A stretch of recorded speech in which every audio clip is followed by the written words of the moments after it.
everyone. This is Frankie. I'm about to do a video about who is Frankie. Well, I'm a 63-year-old old man. Sometimes I feel like I'm a teenager. Well, it all starts. I was born in Alabama, in Blount County, and I lived there till I was probably about 5 years old. And my dad's job took him to Oklahoma, and we moved to Broken Bow, Oklahoma. We lived there for 6 or 7 months. I can't remember, it's been so long. And really enjoyed there, and I got the Indian name given to me, White Wolf. That's what I call my woodworking. It's called White Wolf Woodworks. And because the barber I had was a full-blooded Cherokee Indian, and I always stayed outside, and the sun bleached my hair just as white as snow. And he said he was going to give me an Indian name. And from then on, he called me White Wolf. And I'm getting back white, both here and here. But anyway, then when my dad's job was about to play out, one of our cousins stopped by and asked him if we would like to move to Texas. So I reckon my mom and dad talked about it. So we packed our stuff, and Texas bound, here we come. And we moved to Mesquite, Texas, and that is where I started school. We was there 6, 7, maybe 8 months. Like I said, been too far to remember. But anyway, that's where I started school. And my dad got a job as a welder, and we did that for a while. And I think my mom kind of got homesick, so my dad decided we was going to move back to Alabama. So Alabama once again. So we moved back to Alabama, and we moved here and there around in Alabama, many places. And I actually went to the school that my mom attended as a kid, and it actually had a few of her teachers. Then we moved closer to my dad's work in Birmingham, and so we uprooted and moved to Rimlamp, Alabama, and we stayed there maybe 2 or 3 years, and then we moved back to moved in with my grandparents, and we lived in the upstairs, and they lived in the basement. So I went back to the school my mother went, which was Cleveland School in Cleveland, Alabama. And I went there, and I played football for one year, and that was not quite my cup of tea, but I did it. And anyway, later on in life, let me back up. When I was about 9 years old, I accepted Christ into my life. And I was at a revival with my grandfather. And my grandfather and grandmother was a big Christian influence in my life. And back then, we could take our Bibles to school and talk to people about God. And years rocked on by. I got into junior high school, and peer pressure got to push me. They'd tell me, well, I was saved. I wouldn't have to worry about going to hell no matter what I did. So I fell into the peer pressure game. And I got involved being a teenage alcoholic.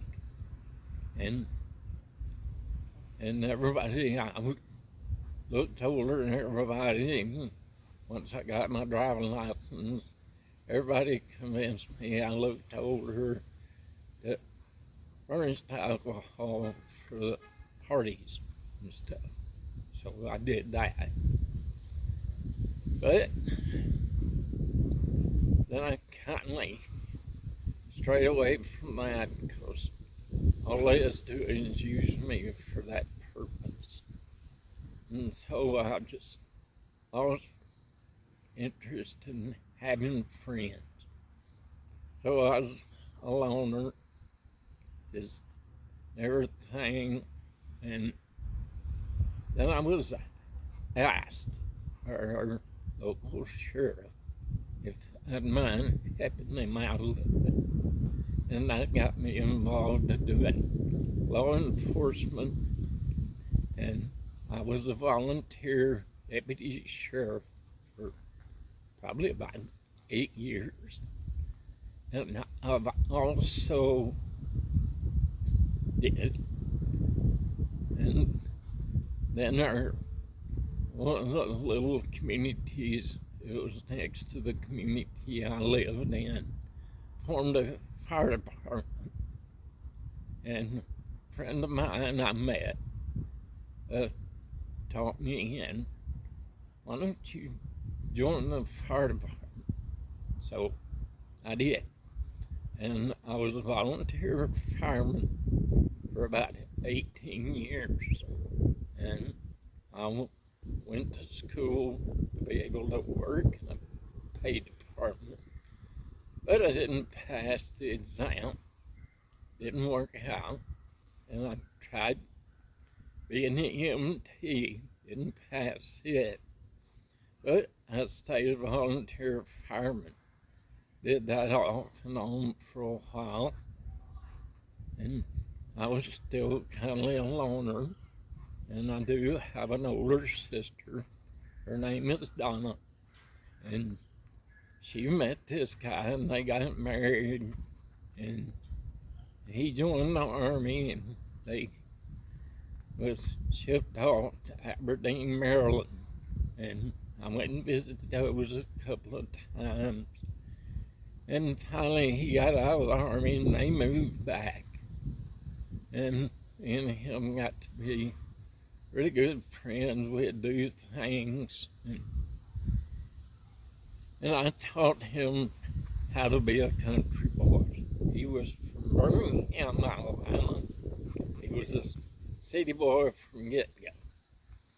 And so I taught him how to country boy fish, taught him how to camp in the outdoors.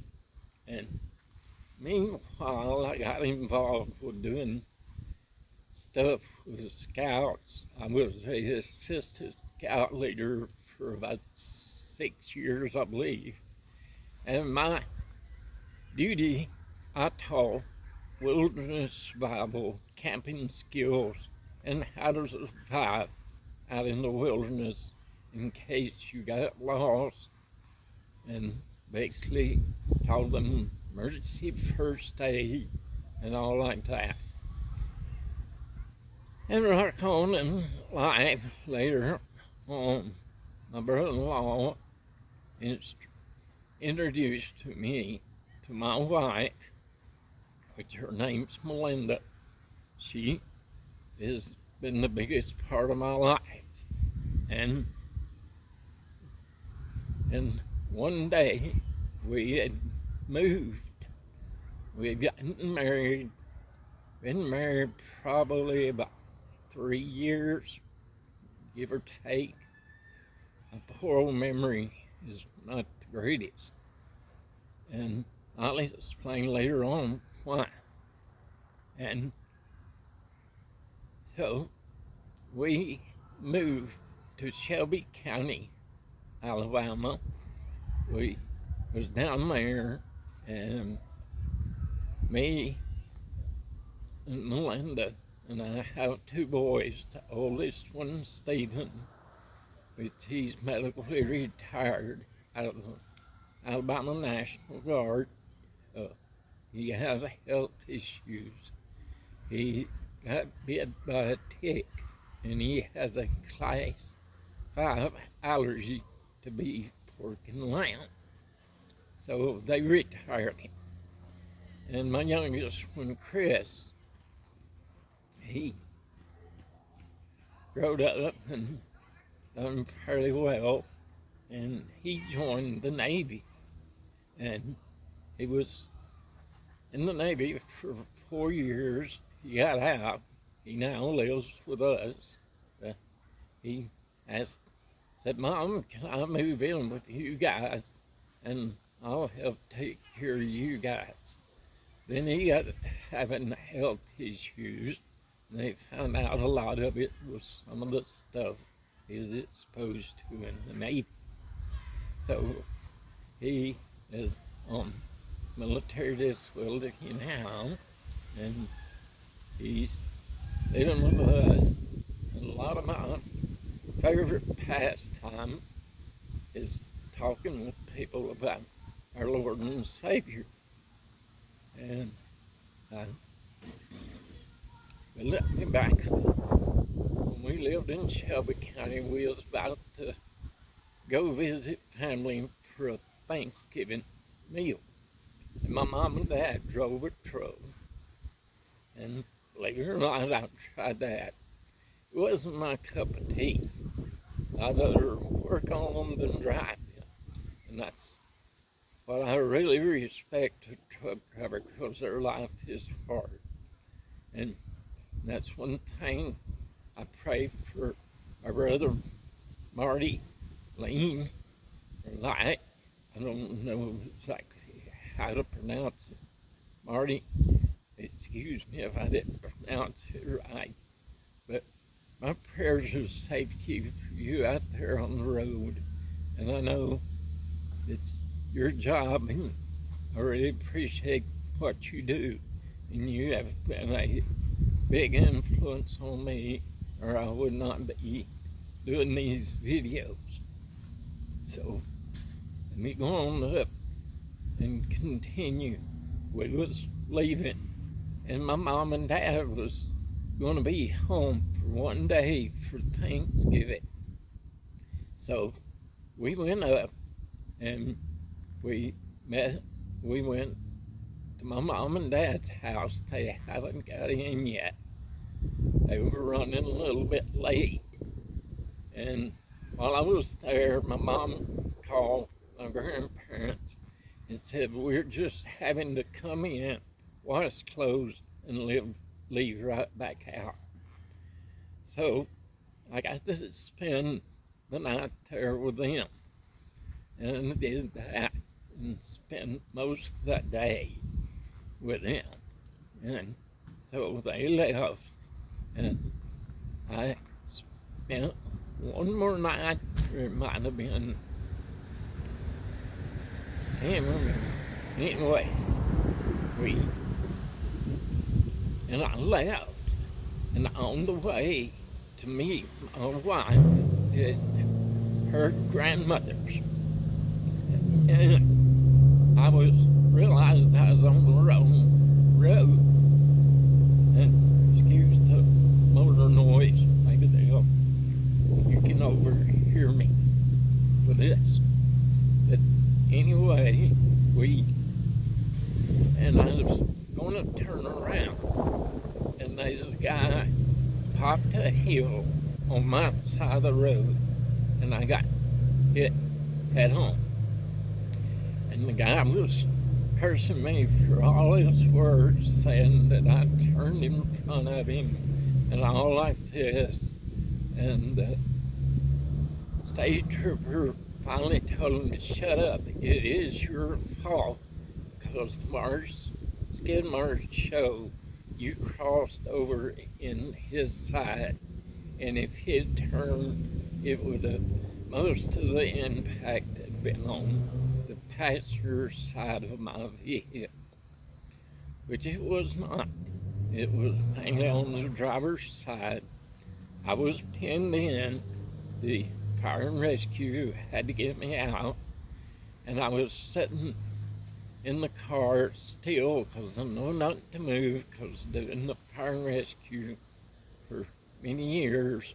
And I looked down and I could see the bottom of my left foot. So I knew it was probably broken. And they get me out of the thing, and they loaded me up on that ambulance. I get to the ER. They said they done a bunch of x-rays. They said my breastbone was crushed. Gonna have to do emergency surgery to wire it back together, which that wasn't the case because, and I was walking around them doing x-rays, and I kept telling them I think my foot's broke.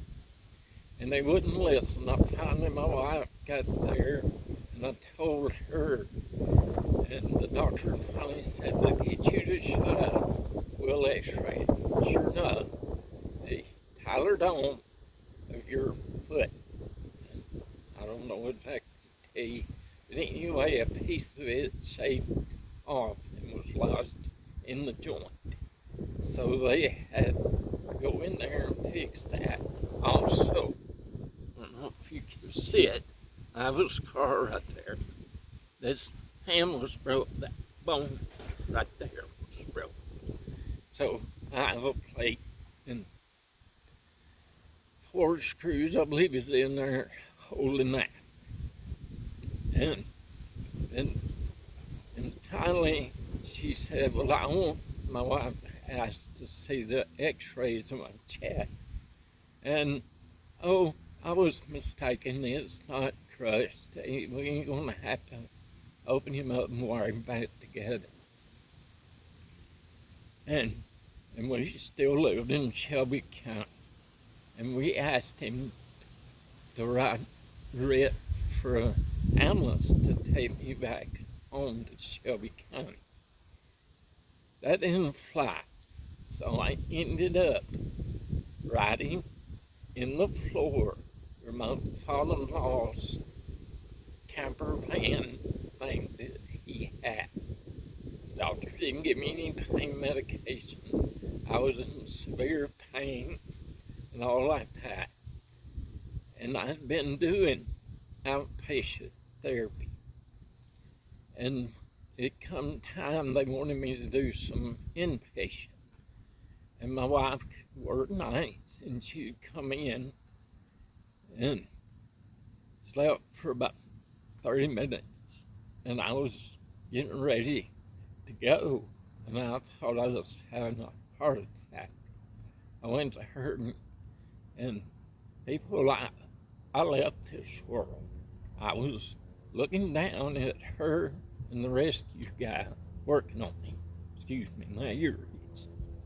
But anyway, they worked on me and all like that. I couldn't see my face. It was kind of blurred out, kind of like you see on news feeds of people on the news where they don't want you to see their face. And I say to the rescue guy, radio is dispatch, where's my animals? And they said, well, we had to send the animals, we're sending you because there's a bad wreck on US 280. And there was a 3-car involved, and they needed the animals. And he said, well, get me one here quick, because we lost him. And at that time, I could see the monitor. It was never completely flat, but my years of running rescue, I knew it was about ready to. And finally, the ambulance got there. I remember seeing the paramedic pull my wife to the side, said, you're probably not going to bring him home alive. And so, and then I could see him, the paramedic, working with me in the back. I probably had 7 or needle marks in this arm, 7 in this, and him trying to get an IV. And I kept remembering to make these promises toward for God if He'd let me come back. Because, like I said, we haven't been married long. Now, no, excuse me. But anyway, and probably 3 years of marriage. And anyway, and I was walking, if you'd ever seen what the Garden of Eden looks like in your big family Bibles. I was in a place like that, wandering a curvy dirt trail. And finally, I felt an arm, like somebody put their arm around me. And I heard these words, son, your work on earth isn't done. So, and then I don't know how many of y'all out there has ever rode in an ambulance. You strapped at your ankles, strapped at your waist, and strapped across your chest. Something undone this strap. I set up like doing a setup. Paramedic got the IV started, slams the door to the cab, said, get us there quick. I've got him back. And so I get to the emergency room, they're doing all kind of tests, trying to figure out what happened. And at this date and time, they discovered I had a blood clot from native growing, possibly further. And they just said they wanted to take my leg. And I heard that. I said, you're not taking my leg. Because God told me I had work to do. And he said, well, that's the only option. My wife has said there's anything else we could do. And so, and he said, well, there's this new drug. It's called TPA. We can go in there and put it on it, and it should dissolve. And he said, should. And he says it's very dangerous. It's very possible we go in there and break off. It could go on another piece, go through his lung, and it'd probably take him out. And that's basically called a pulmonary embolism. And that's what I had. That's what sent me there. It wasn't a heart attack. But in that date and time, most people, when that happens, you don't get this second chance. So, that's said and done. We agreed. He goes in about 5:30 one morning, I can't remember when. he said, we're going to put it on. He come out, and I reckon his stuff worked pretty quickly. He said, well, it dissolved, but we'll have to repeat the test to check it when late this afternoon, to see if it's still gone.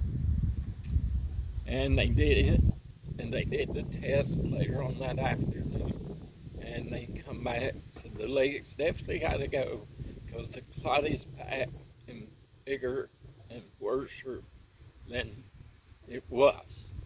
And they said the leg has to go, and more likely when we take the leg, the clot will break loose, take him out, and he will be gone.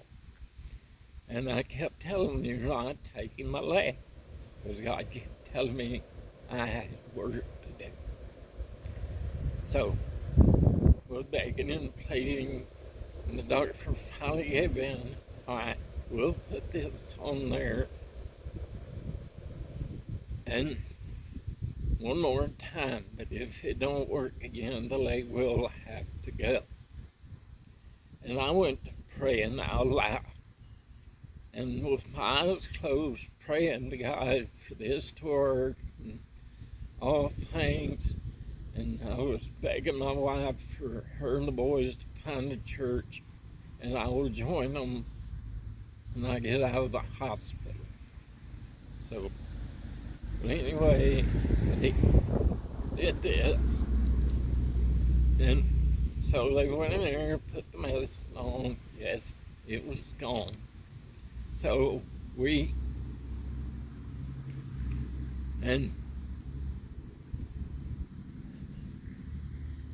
losing train of thought.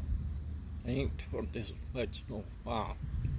Here I've been on almost 30 minutes, but anyway, and so I got over that. Everything was good, doing my therapy, and got dismissed from that. And I got a job working, stocking groceries at a Winn-Dixie grocery store. And I called a friend of mine. He run a group home for boys in DHR custody and DYS custody. And I asked him, do you have a job that I might could do there? Because I thought, well, this would be a good way, because this was a very Christian-based place. And he said, not right at this time. So I went on to bed. So I got up to go to work. And so I was at work, and my aunt called us at work and asked me I needed to call Randy. So she gave me the number, and so I waited till the next morning to call him. He said, I just now got an opening for what they call a night monitor. It's basically making sure the kids don't do things they shouldn't be doing, like trying to smoke in the building or smoke or run away or whatever. And I did that. And then a job come opening for a in-house counselor. And they had their own school for their in-house counselors. So I went to it. So I was a night monitor / counselor. And I did that off and on for about 5 years, I think it was. And then my wife was diagnosed with narcolepsy, and then she had a seizure. She was took off driving for 6 months. She could still work, but she couldn't drive. So I was having to take her to work, take the boys, get them up, take them to the babysitter, go into work, Then sometimes I would work a day shift and a night shift. Then the time I get off, it'd be time to get the boys from the babysitters, get them ready for school, get them on the bus, and take off to my wife's work to pick her up, take her home. The time I get home, 2 hours sleep. I did this for 6 months. And God had to be definitely on my side taking care of us through this. And just remember, folks, put God first. He'll work everything out for the good. So, anyway, she got over that, got me to drive, and we decided we was going to move back. So, we moved back from Shelby County, and through the stories and all, I probably missed a bunch of stuff uh, in this process of things. And at one time, my grandparents' house burned. It wasn't salvageable. They tore it down. My dad agreed to put a roof over the basement and put them in the basement because my grandmother had a terrified of living in a mobile home. Because of tornadoes, she's seen news where they basically a tornado destroys it. And they finally put the roof on that. Then my mom and dad moved in the trailer. Then my mom and dad agreed to build on top of the house, and they made them a house on top of the basement.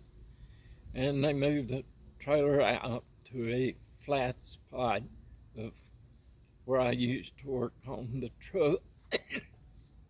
Me and my dad owned together, which we had planned to drive together.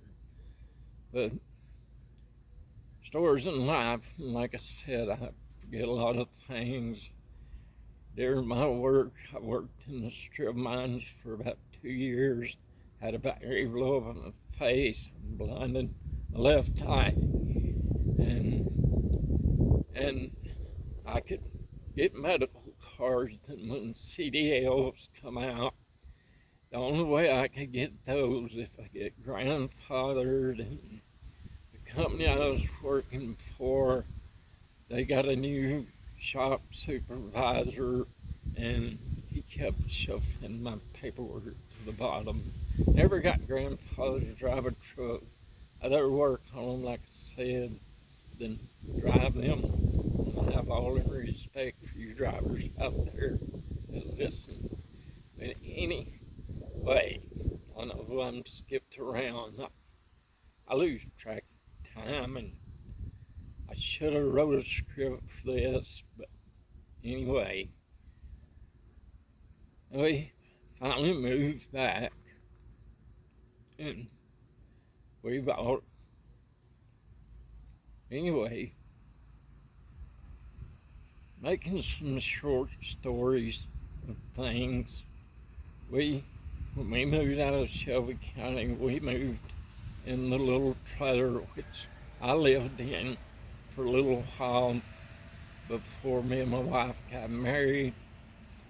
The furnace finally went out in it, so I was basically staying at my mom and them's during the winter. Most of the time I'd stay out there wrapped up and covered basically like I was camping.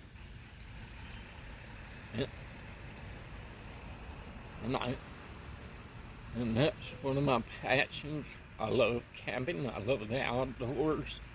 I would love to go camping right now and just spend time in the woods. And I'm a hunter. I am a fisherman. And number one, God's first in my life, foremost. And anyway, we lived in there for a little while. Then we found a house to rent. We rented a house. And making stories short, and rejoined the fire department and did that, and got put in assistant chief position, stayed assistant chief for about 3 years. I was over the rescue squad. Did that for a while too. And then what did I do? Well, anyway, my wife wanted to move closer to her mom and dad. So her mom and dad basically moved to the town we live in, which is Faultville, Alabama. He built the extension on the house. I forget what the dimensions is. It's all ground level, concrete floor. It was a great idea for me, for my power chair. I can get in and out, no problem, no assistance, and all like that. And we got involved with the churches. We went to church. My wife was actually the secretary and facilities manager at this church. And then she had health issues, and she had to give all that up. And anyway, we found the present church we're going to now. It's Daystar Church. We have 3 campuses in Alabama. We have the one that's in Good Hope, but they like to call it the Coleman campus now. And we have one in Hartsville, Alabama, which is the campus we go to. We're really involved there. My wife is really involved in missions. I'm trying to get her to do videos on missions, on creating her a YouTube channel about that. And there's her halfway house I got really involved with. I went to a small group. I did it 5 times before I finally completed it. I co-leaded 3 times. I'm now the main leader of this small group. It's called Freedom. And I'm leading it at the halfway house here in Faultville. And the story about this one in Faultville is I got really involved with the guy that started this. Told him I want to get more involved, help the guys. But the only thing I can drive is my chair. I don't have a driving license. I wish I did. I'd probably be on the street corners talking about God and what He can do if you just put your trust in Him. So anyway, and I kind of slacked off, all like that. Then I went to co-lead Freedom there, and then I contacted the leaders of it for to lead it this time, and they said they're not doing it this time. So I jumped in the ball game and I asked to lead it. So that's what I do every Monday night. I lead Freedom at Living Free, but getting back to the building here in my hometown. I seen this building. He said I need a bigger place. So I found this place. It was for sale. I went over there, rode my chair over there. I rode around it, praying over it, and I hadn't seen Rendell, which is the guy that owns it and runs Living Free. So I seen him one Sunday. He said, I got to tell you something. He said, I found a place. And I said, I bet I know where it's at and where it's located. And he could not believe how my prayers was answered. And he finally got approved for the city to open it. They're in the process expanding to have more room for more guys. And people out there, pray for people It's in places like this. Yes, they're trying to better their life. That's one thing I do. I spend a lot of time over there with those guys and encourage them that they need it. Because so many people ridicule them for their past. I don't judge them for their past because I forgive their past just as Jesus did. Well, anyway, that's what I do now, and we're right at 40 minutes, and I probably could share more. And Marty encouraged me to do a longer one. And Marty, this one's for you because it's about to hit 41 minutes. And I will do more depth and fill on some of the things that the jobs I've had and what God is doing in my life. Everyone have a very blessed day, and may God be with you always. And my prayers are with each and every one that views this video. Everyone have a blessed day. Bye.